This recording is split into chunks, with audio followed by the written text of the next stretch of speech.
Filho, filha, sintonizado pela TV Canção Nova ou acompanhando depois, assistindo, né? Pelo YouTube, pela internet. Que satisfação, que alegria chegar até você nessa noite de terça-feira ao vivo e também, já saúdo com muito carinho, com muita satisfação, você que nos acompanha nas reprises, ou que vai assistir depois, como eu já mencionei. Olha, para nós é singular esse momento. Para mim, como padre, eu já me preparo desde cedo na terça-feira, sabe, em oração, pensando em você que vai acompanhar, estudando, me preparando para ter esse encontro aqui com você, porque ele é muito importante para o meu coração sacerdotal. Aqui eu exerço o meu ministério, aqui eu posso direcionar você como sacerdote, posso, de alguma forma também, cuidar da tua alma, do teu coração. Estou muito feliz por estar aqui, por ter essa oportunidade todas as terças à noite, ao vivo pela TV Canção Nova, de discorrer sobre temas que são importantes, que são relevantes, que nos ajudam também a viver melhor, a sermos mais felizes com Deus. E olha, eu já introduzo dizendo que hoje o tema é muito peculiar, muito importante, porque nós vamos refletir sobre um tema que é muito presente no nosso tempo, infelizmente, e que tem gerado ansiedade, que tem gerado tristeza em muitos corações, que é a realidade do luto. Muitas pessoas enlutadas, né? Pessoas que perderam familiares, perderam amigos, perderam entes queridos, mas é claro que o luto, ele não, a gente não atribui a realidade do luto só quando a gente perde uma pessoa. É claro que esse luto é o mais intenso, né? Mas existem diversas formas de luto que a gente experiencia quando nós perdemos o emprego. Às vezes tem pessoas que experienciam o luto quando se muda de cidade, quando se perde algo que antes era importante, uma separação, não é? Às vezes até a perda de um bem, de um animal de estimação, tudo isso pode instaurar o processo de luto. Mas olha, graças a Deus eu não estou só aqui, quero acolher toda a equipe do Pra Ser Feliz, nossos cinegrafistas, aqueles que trabalham aqui na edição, muita gente boa fazendo acontecer aqui ao nosso programa. E também quero saudar com muito carinho a Juliana Moraes. Boa noite, Ju. Boa noite, Deus abençoe, padre. muito bem-vinda. Obrigada. Que alegria, que bom ter você aqui, Ju. E hoje nós vamos falar sobre essa realidade que eu já introduzi, né? O luto. Como lidar com o luto, não é? E, Juliana, você que está em casa, essa semana eu recebi um convite, na verdade, algumas semanas atrás, muito especial. O Rodrigo Luiz, que é o jornalista da Canção Nova, nosso responsável da missão da Canção Nova em São Paulo, ele escreveu um livro com o padre Lício de Araújo Vale. O padre Lício é especialista em luto. Eu não me recordo, é dentro da psicologia, claro, mas ele estudou, viveu na vida também pessoal dele a realidade do luto, muito novo, e estudou isso. Muito bonito o trabalho dos dois, e eles me pediram para prefaciar, para escrever o prefácio do livro, né? Então, tendo que escrever ali a apresentação, o prefácio do livro, eu tive que ler, né? E me tocou tanto. E fui motivado ali a procurar outros materiais, a estudar, a rezar sobre isso, porque a gente tem que aprender a lidar bem com as nossas perdas, né? A elaborar o luto, a perda, enfim, faz parte da vida, né? A gente está perdendo à medida que a gente vive. Quando você vai ficando mais velho, você vai vivendo, você vai perdendo a sua saúde, que não é a mesma da criança, que não é a mesma do jovem. Você vai perdendo certas coisas, vai ganhando outras, né? E quem não sabe administrar bem as perdas não tem maturidade, não consegue viver com maturidade. Está sempre esperando que a vida faça algo que ainda não fez, está sempre insatisfeito, sempre infeliz, enfim. Vamos falar um pouquinho disso, Ju. É importante saber dessas realidades, né? Hoje nós conversávamos aqui, a Canção Nova não tem propagandas comerciais, mas nós temos parceiros, né, que nos ajudam. E uma das ajudas que a gente recebe é sempre lojas parceiras que fornecem o figurino aqui para as meninas, sobretudo da TV. E claro, um figurino emprestado, né, a gente devolve. Mas que ajudam a vestir também as apresentadoras da TV, aquelas que estão nos nossos programas. E a Ju tem até um agradecimento para fazer para o pessoal. Como é o nome mesmo, querida? É da loja Via 7 de Lorena. Já é a segunda semana. Ai, que legal. Que carinhosamente elas estão me vestindo. Sim. Né? E eu quero agradecer assim publicamente, Claro. ao vivo, por esse presente. Que Deus abençoe muito vocês. Que bom. E não é fácil vestir uns indivíduos do tamanho da Juliana e do meu tamanho, viu, gente? Ju, você tem 1,82. Eu tenho 1,94, 95, então não é fácil, né, essa missão de vestir a gente. Mas tá certo. Obrigado aí pela presença e que bom que Deus abençoe esses irmãos. Já esqueci o nome. Nome não é comigo, tá? O nome da loja, mas que Deus nos abençoe muito. Obrigado. Padre, eu queria também te agradecer o o nosso querido cinegrafista, o Tiago Lima, que está também me patrocinando aqui Com com fone um de fone ouvido. de ouvido. Estamos em família aqui, né, Tiago? Que me ajuda muito, viu, O Thiago, Tiago? quando ele Obrigada, vem fazer, querido. quando ele vem fazer, vem trabalhar como cinegrafista aqui no nosso programa, já fala: Ju, trouxe o fone para te emprestar. Legal. Valeu, Tiago. É uma família, graças a Deus, né, Ju? A galera, o pessoal que trabalha aqui conosco é muito querido aqui na TV Canção Nova. Um abraço a todos os que estão ali na edição, a Joana, nossa diretora, um pessoal muito querido. Mas, enfim, falando sobre a realidade do luto. Como enfrentar o luto? Olha, quando eu pensava numa passagem bíblica para falar sobre isso, eu me recordei daquela passagem que está no Salmo 56, versículo 9. É muito linda essa passagem. Vou pegar só a parte B do versículo 9, na verdade. Salmo 56, a parte B do versículo 9. Diz assim: minhas lágrimas tu recolhes no teu odre. Eu vou ler agora uma outra tradução. Leio aqui a tradução da CNBB. Uma outra tradução da Bíblia. Deus reúne todas as minhas lágrimas no seu odre e não perde nenhuma. O que é um odre? Não sei se você já ouviu falar, né? Tanto que Jesus fala, vinho novo em odres novos, né? Vinho velho em odres velhos. Eu fui fazer um estudo, eu não vou entrar tanto nisso porque não é o tema, né? Mas eu fiz um estudo mesmo com um professor de arqueologia bíblica para entender o que era o bendito do odre velho e odre novo, né? Porque está presente no Evangelho, como sacerdote, presidindo as missas. E o odre era feito de couro, né? Ele era feito de couro. Era o couro assim geralmente o couro do bucho do animal, né?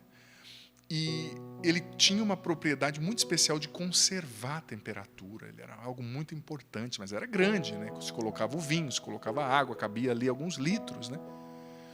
E a palavra está dizendo o seguinte, que Deus, ele não deixa cair no chão, ele não deixa sem o seu sustento, sem levar em conta nenhuma das nossas lágrimas. Deus recolhe as minhas, as suas lágrimas nesse pote, né? Nesse odre. Ele conta as nossas lágrimas. Achei tão bonito isso, porque veja bem, o luto, ele é uma das grandes realidades causadoras da tristeza e da ansiedade. Eu coloquei até divulgando o programa de hoje, falando que no programa de hoje nós falaríamos sobre como superar a tristeza e a ansiedade. E é isso mesmo, mas a partir da realidade do luto, né? Que é tão presente na vida de todos nós. E como eu disse, expandindo o conceito, filho, filha, o luto ele não se aplica somente na morte, né? Claro que é a realidade mais limítrofe, mais difícil, desafiante de lidar. Mas a gente vive lutos de várias formas. A gente vive lutos, por exemplo, quando a gente tem que se despedir de sonhos, quando nós temos que nos despedir de expectativas que não se cumpriram na nossa vida. E nós, seres humanos, somos especialistas em colecionar expectativas. Quando eu tiver tantos anos, eu vou ser assim. Quando eu tiver, no ano que vem, eu vou conquistar tal coisa. Nós vamos nos sentenciando à obrigação de ser feliz, né? Segundo os nossos padrões. Não, eu tenho que ter essa realização. Eu tenho que ter casado, eu tenho que ter comprado o carro, eu tenho que ter feito o doutorado na China, na França, não sei. Mas a vida nem sempre corresponde ao que a gente espera. E às vezes a gente enfrenta o luto por essa imaturidade, né? Por essa dificuldade também de lidar com o real, com aquilo que a vida nos entrega. Eu não sei qual é a sua realidade hoje, filho, filha. Talvez você esteja enlutado pela perda de um sonho do qual você teve que se despedir. Talvez você esteja enlutado, enlutada, porque você perdeu mesmo alguém. Um pai, uma mãe, um filho, uma filha pelo Covid. Como é difícil, né, gente? Eu respeito muito você que perdeu alguém. Muito, eu entendo a sua dor. Olha, vou ser honesto. Claro, não é de um parentesco de sangue, mas a Neia, né, que trabalhava na minha casa, na casa dos padres aqui na Canção Nova, há 19 anos. Então imagina, nos meus últimos quase 18 anos de Canção Nova, eu convivi mais com ela que com a minha mãe. Todos os dias em casa. E aquela coisa, a pessoa que trabalha em casa faz parte da gente, né, da nossa vida. Neia, passa a minha túnica, né? Eu ia para a missa. Neia, cheguei de uma peregrinação, tem um monte de roupa suja. E ela já sabia, né, a forma como guardar as coisas em casa, né? Ela sabia do jeito que eu gostava, que cada padre gostava que passasse a túnica. Essas roupas de padre, elas são chatas de arrumar, né, de passar. Mas ela pegou o jeito, imagina, muitos anos, muito talentosa, muito dedicada.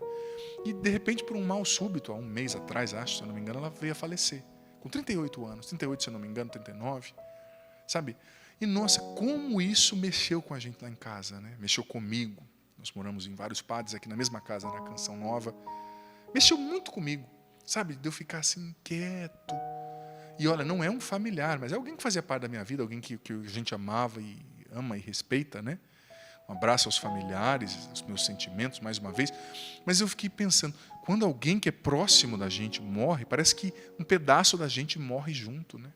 Não é fácil, é difícil, é desafiante. Eu experienciei isso dentro de casa. E nós perdemos também um irmão querido, o Claudião, que trabalhava conosco na TV Canção Nova. Eu trabalho na TV Canção Nova, nos bastidores também, não só aqui apresentando o programa, né? O meu campo de atuação missionária na Canção Nova é no interno da TV Canção Nova. Nós convivíamos e conversávamos, e no dia a dia ali eu celebro as missas lá dentro do prédio, né, da produção, da direção, atendo os missionários, às vezes os colaboradores em confissão, em oração, né? Era o dia a dia. Como também me mexeu, né? Então, a gente tem que respeitar quem está passando pelo luto em primeiro lugar, sabe? Respeitar, não vem com receita pronta, né? Porque a dor do outro é sagrada, tão sagrada que o salmo que nós lemos aqui diz: Deus recolhe cada lágrima no seu odre, no odre do seu coração. As suas lágrimas é você mesmo. As suas lágrimas, filho, filha, elas não são desperdiçadas, elas não passam desapercebidas diante de Deus. Deus não é indiferente à sua dor, ao seu sofrimento, não. Ele recolhe as suas lágrimas no odre. As lágrimas da dor, da perda, do luto, as lágrimas, da frustração, do medo, da ansiedade, da insônia, da depressão. É tão bom, né? Saber que a gente tem um Deus assim tão próximo. Um Deus que cuida da gente, que se interessa com o nosso sofrimento. Você que perdeu alguém que ainda está sob o influxo do luto, como eu fiquei sob o luto da Neia, que trabalhava em casa, desde jovenzinha, ela já entrou. O primeiro serviço dela foi na Canção Nova, né? Que a Canção Nova é muito grande, para quem não conhece. Nós temos muitos colaboradores, funcionários que trabalham conosco. Muito grande, né? Tem a estrutura toda para se manter, né? Você que está vivendo isso, olha, que perdeu alguém como eu, que perdi essa pessoa próxima, o Cláudio, a Neia, saiba que Deus entende você. Deus está com você, colhendo as suas lágrimas. É você mesmo. Você que chora diante da perda de alguém. Você que chora por não ter realizado seus sonhos, por ter sido abandonada, abandonado. O luto também se estabelece no processo da separação, da traição. Às vezes existe aquilo que a psicologia chama de luto, como é que é ter um termo específico? Luto não reconhecido, que é aquele luto que as pessoas não te permitem sofrer, que é um tabu, né? Às vezes na sociedade, na família. Não chora não, vai para frente. Às vezes esse luto acontece com a perda de um animalzinho, né? A psicologia hoje explica, o DSM-5, que é o Manual de Psiquiatria e Diagnóstico da Sociedade Americana de Psiquiatria, que regimenta, normatiza, né, as doenças psicoemocionais no mundo hoje. Diz que às vezes o luto pode acontecer pela perda de um animalzinho. Um processo mesmo. Intenso, verdadeiro de luto. Pode acontecer pela perda de alguém, pode acontecer por um desemprego, por uma frustração. Claro, o luto tem que nos ensinar também a firmar as raízes do nosso coração naquele que não passa, que é Deus. Só Deus não passa. Então o nosso coração tem que estar firmado nele. Não podemos fazer do esposo, da esposa, um ídolo, a razão da nossa vida. Não podemos fazer do filho a razão da nossa vida, claro, amar, mas Deus em primeiro lugar, porque só Deus não passa. As pessoas passam, nós passamos. E olha, é importante a gente entender que o luto é natural. É um processo singular, único. E cada um enfrenta de um jeito. Às vezes, dois irmãos perdem um pai. Um supera logo, o outro tem mais dificuldade, porque é um processo muito singular. Cada um tem um tempo para elaborar esse luto. Mas olha, essa certeza de que Deus está conosco, na nossa perda, colhendo as nossas lágrimas, que Ele cuida de nós, isso nos ajuda demais, isso nos fortalece, isso nos dá condições de não retroceder, de não parar na dor. Porque olha, sentir a dor do luto é normal e é saudável. Se permitir viver o luto, chorar, sentir esse vazio, esse baque, esse choque como eu senti quando a Neia morreu, é normal. Mas o que a gente não pode é estacionar no luto, é viver aquilo que a psicologia chama de luto complicado. É um termo científico, já no DSM-5, né? No Manual Americano de Psiquiatria e Diagnóstico, da Sociedade Americana de Psiquiatria. Luto complicado é quando a pessoa ela demora naquele processo de luto, somatiza a dor e transforma em doença emocional ou física, né? Somatização daquela dor do luto não expressada, não absorvida, não rezada. A gente precisa rezar o nosso luto. Nós precisamos levar o nosso luto para Deus. Nós precisamos transformar o nosso luto em súplica, em oração. Senhor, eu estou sofrendo, me ajuda. Eu sei que eu preciso passar por isso, mas me ajuda a não transformar isso no luto complicado que a psicologia chama. Me ajuda a não estacionar nesse luto. Senhor, eu sei que faz parte de sofrer, mas eu não quero que o luto determine a minha vida. Porque a pessoa que já foi, já foi. Mas Deus nos permitiu estar aqui para que a gente viva e vivamos bem. Prossigamos a nossa vida. Não é justo você escolher morrer com quem morreu. Vá para frente. Deixa Deus colher, enxugar suas lágrimas e levantar você. Porque Ele te ama. E Ele cuida de você.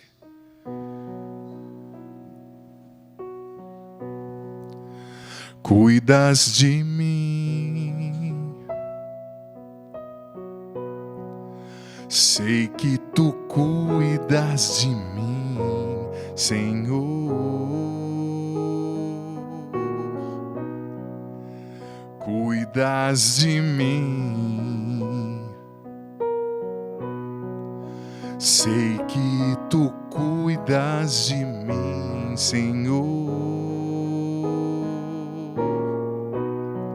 Ainda que eu ande pelo vale e eu atravesse a sombra da morte, cuidas de mim. De volta com o programa Para Ser Feliz, hoje abordando essa realidade tão desafiante, mas tão necessária, né? Do luto. Não é fácil se reinventar depois do luto. E Deus entende a gente, entende as nossas batalhas, né? Quando as coisas não dão certo e a gente perde pessoas, coisas, situações. Não é fácil lidar com a finitude, com a morte, né, de alguém. Que a gente tem lidado nesse tempo de pandemia. Mas a fé nos dá instrumentais muito inteligentes para administrar tudo isso, para não parar na dor, para crer, né? Vou falar, esse tema não se encerra hoje. Eu vou falar um pouquinho mais sobre ele semana que vem. Só introduzir, né? E a fé nos ajuda a crer na ressurreição, a crer na vida eterna, a crer que a vida não acaba quando a gente vê a matéria se decompondo, no caso de alguém que morre, né? Que a matéria se decompõe, a carnalidade nossa perece, né? Fenece.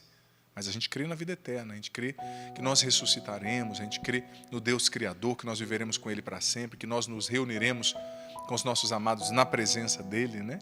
Enfim, isso conforta demais o nosso coração. Mas olha, quero já começar abraçando com carinho quem enviou a sua cartinha para nós.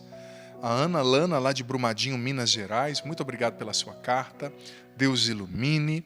Também a Eunice da Silva, de Cuiabá, no Mato Grosso. Muitas cartas chegando para nós. A Alda Rabelo, de Itaperuna. E a Neuza, de São Paulo. Neuza Cristina também enviou a sua cartinha para nós. Também tem uma outra carta da Maria Gregório. Enviou a sua cartinha para nós também. Fico muito feliz de receber as cartas. São um recurso muito simpático ainda de interação, né? Também quero agradecer a Lígia, uma querida amiga do Rio de Janeiro, que tem família aqui em Lorena, que mandou uma carta muito bonita esses dias também. Obrigado, viu, Lígia? Uma guerreira também, que fez um tratamento bem forte aí, uma situação na saúde dela que a acometeu, né?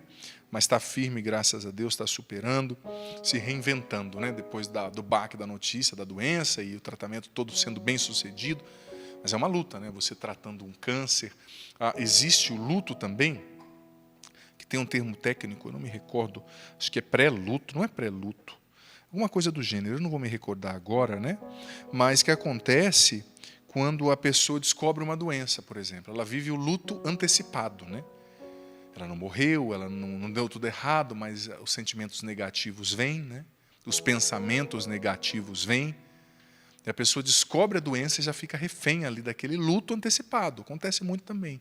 E é diagnosticado hoje como uma das especificidades do luto, né? Então, talvez você tratando um câncer, você lidando com uma situação difícil na saúde, já esteja vivendo luto antecipado. Então, é importante com a fé, com o entendimento do seu próprio processo, né? Eu acho que sem autoconhecimento não tem lucidez.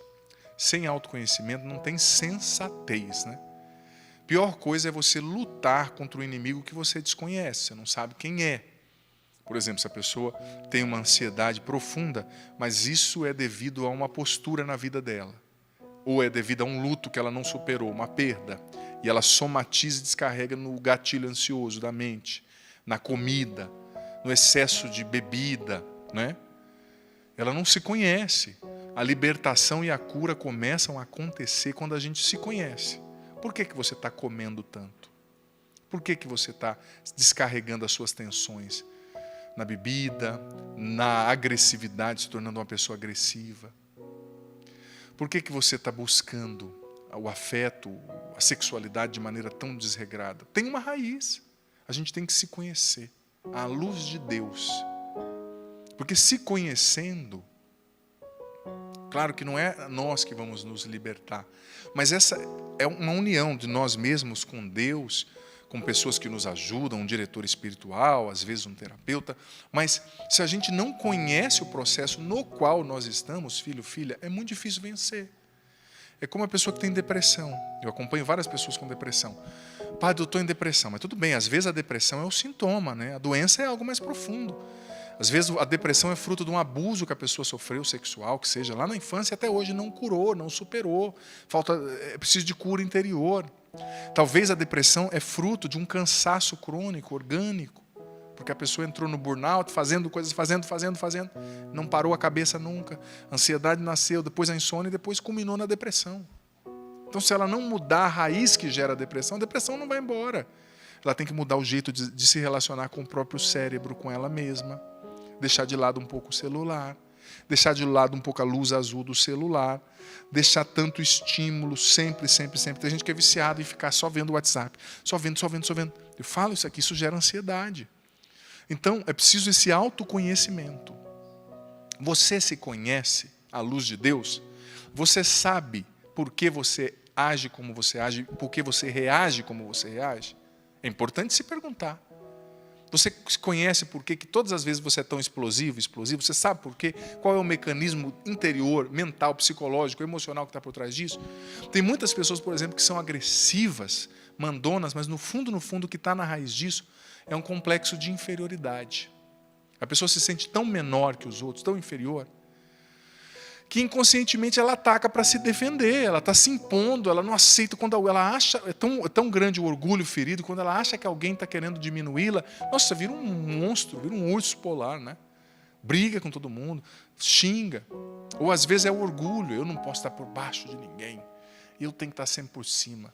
Você percebeu que tem pessoas tipo assim, elas têm o dom de contar vantagem própria, né? Todo mundo me procura, todo mundo quer falar comigo, todo mundo quem? Né? Às vezes são duas pessoas, né? Por isso que a modéstia é uma virtude que nós temos que cultivar. Modéstia no vestir, no falar, no andar, no olhar, né? Não tem que olhar para tudo, sabe? Enfim. Mas às vezes o que está por trás dessa contar vantagem? É o orgulho, é o ego ferido, é a inferioridade. Você se conhece? Você conhece por que essa ansiedade está dentro de você? Olha, Deus quer te ajudar, mas você tem que ajudar Deus a te ajudar. É você, é com você mesmo que eu estou falando, é você. Você tem filho, filha, que ajudar, Deus a te ajudar. Se você não ajuda Deus a te ajudar, Ele não vai conseguir te libertar dessa ansiedade, porque tem uma parte que é sua, só você pode fazer. Por que essa ansiedade está tão grande dentro de você? Já parou para se investigar, para rezar? Talvez foi o seu ritmo de vida frenético, sabe? Talvez também foram feridas que você não soube elaborar, lutos que você sufocou, não se permitiu viver ou não absorveu do jeito certo. Você internalizou esse luto como um sentimento de revolta, de injustiça, como se Deus estivesse injustiçando. Só que isso estoura para dentro. O que você não trabalha e sufoca num cantinho do coração, volta depois com juros e correção monetária. Sabe? Por que que essa ansiedade está dentro de você? É você mesmo. Dessa forma como ela está. É preciso se conhecer à luz de Deus. São João Paulo II dizia que somente à luz do encontro pessoal com Cristo o ser humano conhece a si mesmo. Mas como conhecer a si mesmo num mundo com tanto barulho, com tanta informação, com tanta distração? As pessoas estão cada vez mais distraídas na rede social. As pessoas estão cada vez mais distraídas, falando mal dos outros, né? Aquele ditado, quando Pedro fala de Paulo, eu sei mais de Pedro que de Paulo, né? As pessoas esquecem, maqueiam, fingem que não têm defeitos para crucificar os outros, né?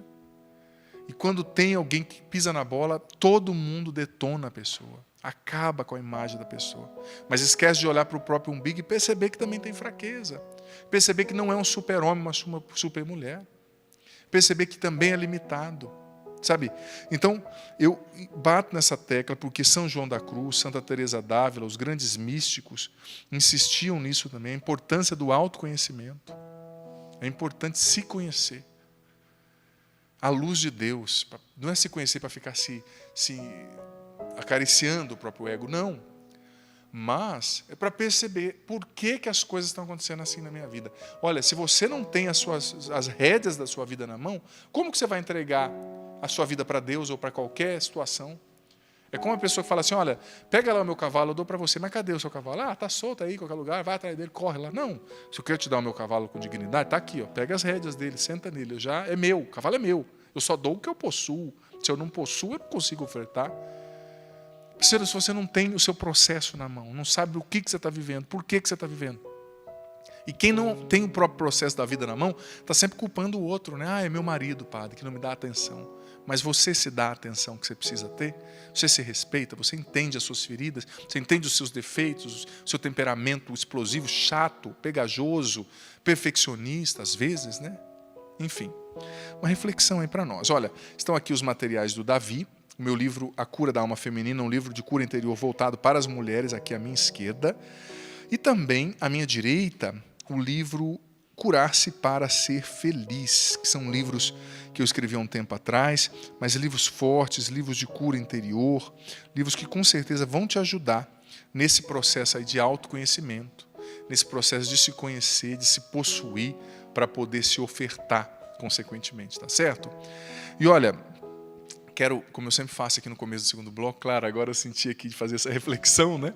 Mas eu quero agradecer com muito carinho você, sócio evangelizador da Canção Nova, muito obrigado, você que contribui mensalmente. Essa obra, nós não temos propagandas comerciais, mas nós somos sustentados pela doação, né, contribuição dos sócios evangelizadores que mensalmente estão contribuindo com a Canção Nova. Muita gente, e a gente precisa de ajuda, sobretudo esse mês que está uma batalha. Então, talvez é hora de você se tornar um sócio evangelizador, por que não? É só acessar clube.cançãonova.com e contribuir mensalmente com essa obra de Deus, ou fazer sua doação através do Pix. pix.doação@cançãonova.com é a nossa chave lá no Pix. Em 7 segundos você ajuda e ajuda a manter essa obra de Deus que evangeliza 24 horas por dia, sem propagandas comerciais, através dos meios de comunicação, levando Deus para quem precisa. Olha, a partir de agora você pode enviar sua mensagem via Instagram, via WhatsApp, via Facebook. Eu estou aqui para responder seus questionamentos, estou aqui para responder você, sabe, como sacerdote, direcionar você nas suas batalhas. Então você pode enviar aqui para nós, tá? O Instagram já está aqui e eu quero já pedir uma mensagem via WhatsApp para nós, aqui para começar esse momento de responder as mensagens no programa Para Ser Feliz. Já está aparecendo aí para você o Instagram, o Facebook, o Twitter, através dos quais você pode mandar mensagem. Boa noite, Padre Adriano, sua bênção. Padre, foi através das suas homilias que restaurei o meu casamento. Ficamos separados 5 anos, temos um filho de 18 anos. Mas sempre fomos amigos, principalmente para não prejudicar o psicológico do nosso filho. Numa das suas homilias, me senti tocada para essa restauração. Pedi a Deus um caminho, conversei com meu marido e decidimos restaurar nosso matrimônio. Eu me senti incomodada em cada missa que eu participava. E aprofundando esse incômodo, descobri que Deus estava triste pela desfeita da nossa família, né? Pela família ter sido desfeita. Pois fomos casados na igreja e prometemos a Deus viver juntos até que a morte nos separasse. Hoje eu não sinto mais esse incômodo, eu sei que a melhor coisa que fizemos foi restaurar a nossa família. A alegria do meu filho foi gigantesca. Graças a Deus estamos todos felizes. O senhor padre teve uma grande participação nesse matrimônio restaurado. Deus abençoe e continue usando-o para tocar nossos corações. Obrigado, filha. Louvado seja Deus. Muito obrigado por esse testemunho, viu? Por aquilo que Deus está fazendo, né? Muito obrigado mesmo. Deus abençoe. Olha só, aqui pelo Instagram também, muitas mensagens chegando. Padre, não quero ser identificada. Se você no Instagram que não quer ser identificada, já escreve no começo da mensagem, tá? Para não correr o risco de eu ler e depois ter falado o seu nome. Muitas vezes vivo luto no meu casamento. Penso que sou viúva de um marido vivo. Nossa, forte isso aqui, hein? Muito forte. Meu marido não deixa faltar nada em casa. Temos uma vida financeira tranquila, mas vejo que por isso ele acha que pode viver com uma certa liberdade. Reserva um dia da semana para os amigos e muitas vezes passa umas 10 horas churrasqueando e bebendo. Fico muito triste, vivo numa solidão, um verdadeiro luto, estou me sentindo esgotada. Eu foco em Deus, mas vejo que não sou merecedora de uma situação melhor. Eu não concordo, você é merecedora sim de restaurar a sua família. A situação melhor não é, né, construir uma outra coisa, mas é lutar aí com as forças, as armas que você tem para restaurar a sua família. Olha que testemunho lindo que a gente leu aqui, né? Às vezes a gente tem que, às vezes não, sempre a gente tem que lutar com as armas que a gente tem. Ai, padre, meu marido não é bom. Mas você vai entregar seu marido, sua família de bandeja assim, para o mundo, para o nada? Não. Luta, minha filha, meu filho, até o fim. Luta até o sangue contra o mal, contra o pecado. Luta até o sangue para restaurar a sua família, para ser a mulher que Deus quer que você seja, o homem que Deus quer que você seja, para viver a santidade. Lute até o sangue pela sua família, pela sua vocação. Agora tem gente que, ai, padre, não deu certo. Não deu certo, faz dar certo, né? Sinceramente, faz dar certo, luta. Continuando. Padre, não tenho forças para sonhar mais, não tenho vontade, a situação do meu casamento me deixa abalada. Tem outros empecilhos que me incomodam, quando a gente casa, vem o pacote familiar, se não fosse por ter uma filha de 7 anos, não sei o que seria de mim. Dê-me uma palavra, padre. Olha só, vou dar assim uma palavra. Acho bonito quando as pessoas falam, dê uma palavra. E acho engraçado também, né? Porque eu estou dando várias palavras. Mas enfim, filha, olha só, em primeiro lugar, acontece muito isso que você está falando. Esses dias eu conversei com o marido, que ele dizia assim para mim, ai, padre, nessa pandemia eu vi que morreu pessoa lá que não era uma pessoa boa. Fulano era trabalhador, padre, ele morreu. Em primeiro lugar, ninguém tem que julgar quem deve morrer ou não deve, isso é com Deus, né?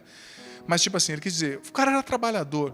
Tudo bem, mas ser trabalhador, colocar as coisas dentro de casa, não dá direito para a pessoa ser um salafrário, me perdoe a palavra, né? Ser um adúltero, ser um beberrão. Tudo bem, se você está trabalhando e sustentando a sua família, um homem de Deus, você está fazendo mais que o seu dever, desculpa a sinceridade, é mandato bíblico, né?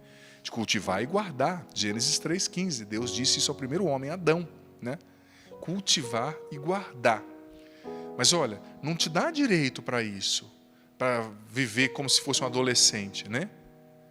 Então, filha, dizendo para você agora, olha, o que você pode fazer para melhorar essa situação? Você está nessa situação, ela já está acontecendo. O que você pode fazer? Eu acho que você já deve ter tentado falar com ele, mas talvez você tentou com as suas palavras, talvez você tentou do seu jeito. Então está na hora de seguir o exemplo da rainha Esther da Bíblia. Linda a história de Esther. Eu coloquei aqui nesse livro Cura da Alma Feminina. Desculpa, eu tenho 8 livros, eu confundo os nomes. Cura da Alma Feminina. A rainha Esther tem um exemplo lindo, porque ela estava numa situação difícil. Ela era a esposa do rei Assuero, que era o rei da época do Império, né? E o povo dela, judeu, foi condenado à morte. Ela não podia chegar diante do rei se o rei não chamasse. Ela podia também ser condenada à morte por invadir o aposento real sem permissão, sem chamado. O rei tinha, naquela época, né, concubinas, esposas, enfim. Mas ela se viu numa situação, se eu não falar com o rei, o meu povo vai ser exterminado. Os judeus todos tinham sido, por causa de um príncipe lá invejoso, tinham sido condenados à morte. O rei tinha assinado, selado com um anel real, com um decreto real. Nem ele podia voltar atrás, né? Se não tivesse uma intervenção muito direta, assim, né? Do caso de uma rainha. E o tio dela mandou uma carta para ela e falou, olha, pediu para dizer, você precisava falar com ele agora. Você precisa interceder pelo seu povo, senão nós vamos morrer. Ela falou assim, eu vou, mas não agora. Primeiro eu vou rezar. Ela rezou, ela jejuou, ela colocou todo o povo para rezar. O poder da mulher que ora. O verdadeiro empoderamento feminino se chama joelho no chão. Né? Com todo respeito, claro. Mas tipo assim, a gente tem que entender que quando a gente ajoelha, a gente não tem um empoderamento por imposição, que eu vou defender o meu valor. Não, a gente recebe o poder de Deus. O poder do céu, o poder do alto. Então, filha, você precisa, como a rainha Esther, antes de chegar diante do rei, antes de enfrentar essa situação difícil, o livro de Esther na Bíblia é muito bonito, você pode ler depois. Como a rainha Esther, antes de lutar essa batalha, antes de falar com seu marido, reza. Faz um propósito de oração, 3 dias jejuando, ou 3 dias, não o dia inteiro, claro, os 3 dias ininterruptos, né? Faz o jejum ali na hora do almoço, ou faz uma abstinência, ou faz a propósito de visitar o Santíssimo durante esses 3 dias, de ficar lá por meia hora em adoração, na igreja perto da sua casa, faz um propósito com Deus de rezar de madrugada, não sei, Deus vai te inspirar. Faça alguma coisa, busque a Deus com força, como a rainha Esther fez, e depois, munida do empoderamento do céu, né? Do poder de Deus, munida das armas espirituais, aí você vai falar com ele. Peça ao Senhor, me dá a estratégia certa, me dá as palavras para tocar o coração desse homem. Senhor, me ensina como agir. Mas, filha, não desista da sua família. Não entregue de mão beijada assim. Ai, padre, eu já falei, ele não ouviu. Fale de novo. Tem pessoas que você tem que repetir, sabe? Mas repetir com as palavras certas, repetir com Deus. É muito cômodo, né? Ele está colocando comida em casa e fica lá, né? Enchendo o pandu de churrasco, né? Bebendo. Né? Uns raios de homem que eu vou dizer para você que tem por aí, né? Em vez de entender que a maior missão masculina é cuidar da família, é se doar. Ó, você que é casado, você precisa... Deus te confiou essa mulher para que você cuide dela, que você a corteje, que você a honre, para que você faça com que ela se sinta uma princesa do seu lado, né? Não é não ter desentendimento, né? Não é isso. Mas, tipo assim, tem que honrar, meu irmão. Deus quer que você honre a sua esposa. E honrar também com a presença. É claro, uma coisa também, filha, eu digo para você. As necessidades afetivas do homem e da mulher são diferentes também, né? Não queira que ele haja como a sua melhor amiga, né? Que senta com você, que é confidente, porque o homem não é assim. Eu moro numa casa... As pessoas às vezes esquecem que os padres são homens também, né? Eu moro numa casa com 9 padres, um monte de homem lá, né?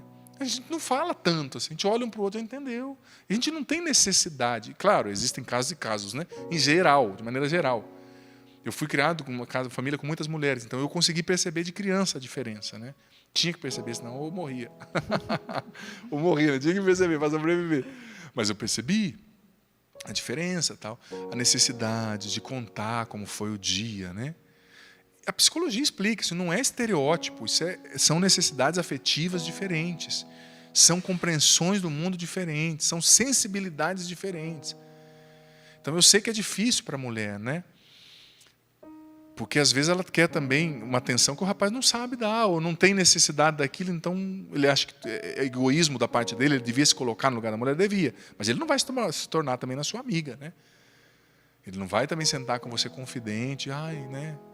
Ah, meu amor, o que foi? Conta tudo para mim, né? A gente não consegue, não sei por que Deus nos fez assim, né? Mas é difícil, é diferente, são mecanismos diferentes, né?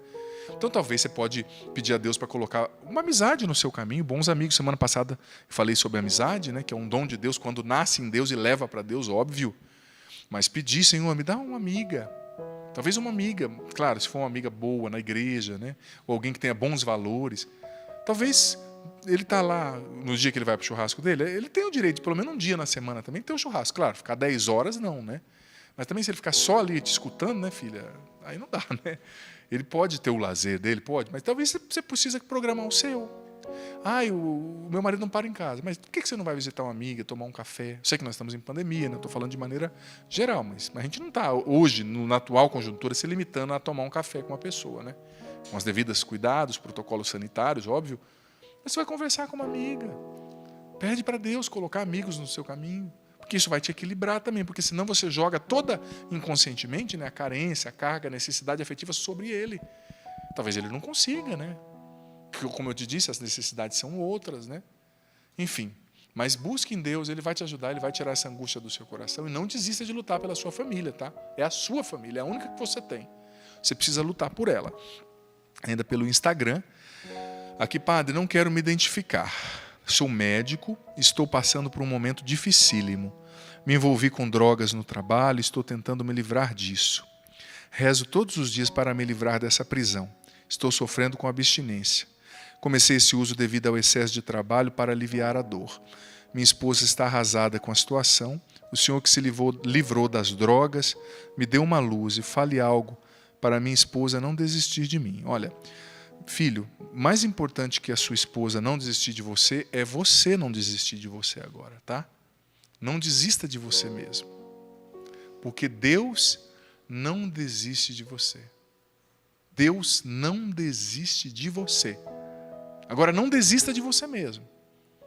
Eu tenho certeza que essa esposa que está do seu lado aí, se ela vê você lutando, ela vai te dar forças. Tenho certeza. Agora, deixa eu falar para você.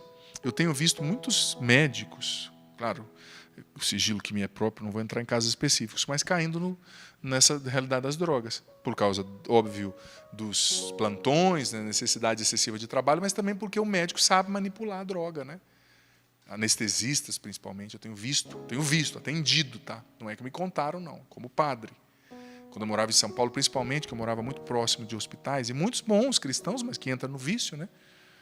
Depois que entra é complicado. Então, você que é irmão médico, que trabalha com essa profissão tão linda, cuidado, viu? Cuidado para não descarregar o seu cansaço nos lugares errados, porque às vezes a gente quer aliviar, né? E acaba complicando a vida. Mas enfim, filho, você não nasceu usando essa droga, viu? Então, é você mesmo. Você vai conseguir superar isso aí com a força de Deus. Essa droga não é mais forte que o Deus que mora dentro de você, não. É com você que eu estou falando. Esse vício da droga não é maior do que o Deus que te ama, que criou o céu e a terra, que morreu numa cruz por você. Você vai superar isso, mas é preciso fechar as pequenas brechas através das quais esse vício ganhou poder sobre você. Olha, eu fui usuário de drogas muitos anos na minha vida. E eu não gosto dessa conversinha, quando vem pessoa falando, ai padre, não tem nada a ver, eu uso para relaxar, maconha não vicia. Mentira, eu usei até pasta base de crack por causa dessa... Eu não vou nem falar o que eu pensei, por causa da maconha. Cheguei à pasta base de crack, cocaína, usei muita coisa na minha adolescência antes de conhecer a Deus. Minha história. E foi por causa da bendita da maconha. Não vem com essa conversa, não vai falar para outro que nunca usou, que não conhece, tá com essa conversinha mole, porque para mim não cola não. Eu tive lá, eu perdi a maioria dos meus amigos que começaram na maconhinha também, que estão tudo morto. Muitos mortos, né, da época. Então, a gente tem que dar nome às coisas. Se você quer pecar, então peca, mas não fica querendo mudar o nome das coisas para justificar o seu erro, né? O nome precisa ser dado. Então, eu escolhi pecar. Então, fica no pecado. A escolha é sua. Mas não vem dizer que o errado é certo e que a mentira é verdade, né? Mas, enfim, filho, estou abrindo os adendos aqui. Eu acolho você, eu entendo a sua luta, tá? Não se culpe. A culpa, a autocensura agora não vai ajudar, tá? Saiba que Deus acolhe você nessa situação. Às vezes a gente peca mais do que por desconhecimento e não reconhecimento da misericórdia de Deus do que pelo fato errado em si, do que pelo ato errado em si. Deus acolhe você, filho, nessa situação. Deus acolhe você como você está, enlameado, sujo por esse pecado. Mas Deus não é indiferente à sua dor, Ele vai até você. Primeiro passo, busque a confissão. Segundo, primeiro eu já falei, que é fechar as pequenas portas que te levam para o vício. Mas busque uma confissão, faça uma confissão bem feita, que é um pecado. Segundo lugar, converse com a sua esposa e peça ajuda para ela. Tudo bem, ela está arrasada, mas se ela é tua esposa, ela tem que ser tua parceira agora. Você não devia ter entrado, então. Ele entrou. Agora é hora de ajudar, filha. Vocês vão vencer isso juntos. Graças a Deus, a minha família, quando descobriu o meu vício, claro, com suas ressalvas, com suas lutas, mas falaram, esse vício, entre aspas, né, vai ser nosso, nós vamos lutar juntos. Não de viver uma codependência, não isso, mas de suportar-me. Eles me deram suporte, né? Então, filha, pede ajuda para ela e você, filha, eu sei que é difícil, querida, mas coragem, tá? Deus te deu também esse marido como uma missão, tá? Não desiste. E filho, em primeiro lugar, você vai ter que aprender a lidar com a sua tensão de forma diferente. Esse é o ponto, com as suas tensões, né, que muitas vezes não permite que muitas pessoas saiam das drogas. Porque o que acontece? A droga, ela nos proporciona, no nosso sistema de recompensa, né, a liberação de dopamina ali, o circuito rápido do prazer, ela nos proporciona uma válvula de escape para você ter prazer e fugir da tensão, e fugir da tristeza, e fugir da chateação do dia a dia, do cansaço. Então você vai lá e dá um tapa na macaca, né? Fuma maconha, cheira uma carreira de farinha, de cocaína, fuma lá um mesclado, um baseado, com um haxixe, com outra coisa, por exemplo. Esqueci dos meus problemas. Só que os seus problemas não sumiram, eles estão ali e vão voltar pior, porque além dos seus problemas, do seu cansaço, vai ter o vício. Mas o seu cérebro foi aprendendo, infelizmente, esse caminho. O cérebro foi viciando no prazer. Então, todas as vezes que você fica tenso, todas as vezes que você fica cansado, eu vou fumar, eu vou usar. O teu cérebro aprendeu esse caminho. Então, você precisa ensinar o teu cérebro um caminho novo, com Deus. Aí a ascese nos ajuda. A ascese espiritual. O jejum. Quando você estiver tenso, vá diante do sacrário. Na igreja perto da sua casa, se prostra com o rosto no chão, não tenha vergonha nessa hora, seja sem vergonha, e clama: Jesus, me liberta, me lava com teu sangue, não me deixa cair, Senhor, não me deixa pecar de novo. Você vai ver que você vai sair de lá, olha, entenda bem o que eu vou dizer, quem já usou droga vai entender, o grau que você vai ter nesse momento de adoração vai ser 7 vezes maior do que o grau que você teve com qualquer outra droga. Porque quando você está na presença de Deus, Ele plenifica, Ele enche a sua alma. Ele te dá uma alegria, uma leveza, uma força que você não experimentaria em lugar nenhum. Então, você precisa inserir mais oração.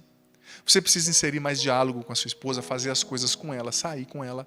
Você precisa inserir na sua vida, na sua rotina, mais exercício físico, sabe? Coisas que você descarregue a tensão sem ser a droga. Válvulas de escape, né? Os americanos chamam health outlets, tomadas saudáveis, né? Para você conectar. Amizades boas, começar a participar de um grupo aí da igreja, buscar ajuda com um padre, uma direção espiritual, um bom diretor espiritual. Tudo isso vai te ajudar, mas você vai vencer, em nome de Jesus, você é um vencedor. Coragem, tá certo? Gente, o programa está quase acabando aqui, esse primeiro bloco. Para você que acompanha na terça-noite ao vivo, nós vamos ter meia hora de adoração, tá? Diante do Santíssimo, vai ser muito especial. Não sai daí. Você nas reprises, eu me despeço aqui, vou dar a bênção. Mas eu quero dizer para você que está acompanhando agora na terça-noite, agora, ao vivo, vai passar agora aí na televisão, não saia daí, tá? Vai passar o clipe, meu clipe novo, da música Liberta-me, Senhor. Ficou muito bonito o clipe. Está passando agora, aí passa o clipe, 3 minutinhos de intervalo e já volta para a adoração, que é o tempo que a gente precisa para montar o altar, para o padre colocar o paramento, trazer o Santíssimo Sacramento, né? Então curte aí agora o clipe, depois você pode ir lá no meu canal no YouTube, youtube.com/Padre Adriano Zandoná, se inscreve no canal e já deixa seu comentário no clipe, veja lá depois também, tá certo? O Senhor esteja convosco, Ele está no meio de nós, que por intercessão da Virgem Maria, de São José, que desça sobre vós, sobre vossas famílias, sobre vossa luta de hoje, sobre a água que vós apresentais, para que se torne um sacramental e permaneça para sempre. A bênção do Deus Todo-Poderoso, Pai, Filho e Espírito Santo. Amém? Me despeço aqui, então, você que fica na reprise, fique com Deus. E você da terça-noite, espera aí, acompanhe o clipe, tá? Me dá esse presente aí. Daqui a pouco a gente volta diante do Santíssimo Sacramento, pedindo que Ele nos liberte. Fique com Deus.